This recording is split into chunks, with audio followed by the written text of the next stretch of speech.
സാഹസിക വിനോദസഞ്ചാരത്തിന്റെ ചിറകിലേറി മലയോര ഗ്രാമമായ കോടഞ്ചേരി ടൂറിസം രംഗത്ത് പുതിയ കുതിപ്പുകൾ നടത്തുമെന്ന് വിനോദസഞ്ചാര വകുപ്പ് മന്ത്രി PA. Muhammad Riyas.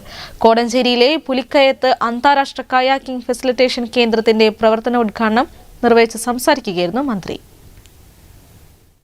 Off road മത്സരങ്ങൾ കേരളത്തിലേക്ക് വന്നാൽ വിനോദസഞ്ചാര മേഖലയ്ക്ക് ഗുണകരമാകുമെന്ന് വിനോദസഞ്ചാര വകുപ്പ് മന്ത്രി പി.എ. മുഹമ്മദ് റിയാസ് പറഞ്ഞു.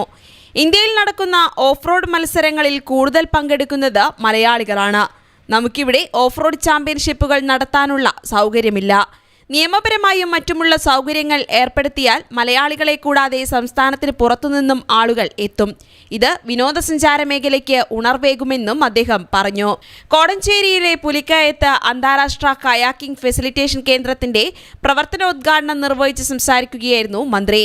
സാഹസിക വിനോദസഞ്ചാരത്തിന്റെ ചിറകിലേറി മലയോര ഗ്രാമമായ കോടഞ്ചേരി ടൂറിസം രംഗത്ത് പുതിയ കുതിപ്പുകൾ നടത്തുമെന്നും മന്ത്രി കൂട്ടിച്ചേർത്തു.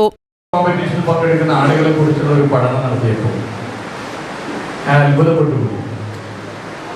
ഇന്ത്യയിലെ ഏതൊരു ഓഫ് റോഡ് കോമ്പറ്റീഷനും പങ്കെടുക്കുന്നതിൽ കൂടുതൽ പേർ മലയാളികളാണ്.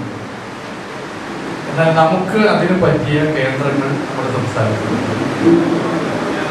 നല്ല ഓഫ് റോഡ് കോമ്പറ്റീഷനുകൾ നമ്മുടെ നാട്ടിലേക്ക് കൊണ്ടുവന്നാൽ മറ്റ് സ്റ്റേറ്റിൽ നിന്നും മറ്റ് രാജ്യങ്ങളിൽ നിന്നും ആളുകൾ പങ്കെടുക്കും. ഗോവയിൽ നടക്കുന്ന ലോകത്തിലെ ഏറ്റവും വലിയ ഓഫ് റോഡ് ചാമ്പ്യൻഷിപ്പ് അടുത്ത വർഷം കോടഞ്ചേരിയിൽ എത്തിക്കാനുള്ള കഠിന ശ്രമത്തിലാണ് വിനോദസഞ്ചാര വകുപ്പും മന്ത്രിയുമെന്ന് പരിപാടിയിൽ അധ്യക്ഷത വഹിച്ച ലിൻഡോ ജോസഫ് MLA പറഞ്ഞു. കോടഞ്ചേരിയെ സാഹസിക ടൂറിസത്തിന്റെ ഹബ്ബായി മാറ്റുകയാണ് ലക്ഷ്യം. പരിപാടിയിൽ കഴിഞ്ഞ വർഷത്തെ മലബാർ റിവർ ഫെസ്റ്റ് മികച്ച രീതിയിൽ റിപ്പോർട്ട് ചെയ്ത മാധ്യമപ്രവർത്തകർക്കുള്ള അവാർഡുകൾ മന്ത്രി വിതരണം ചെയ്തു.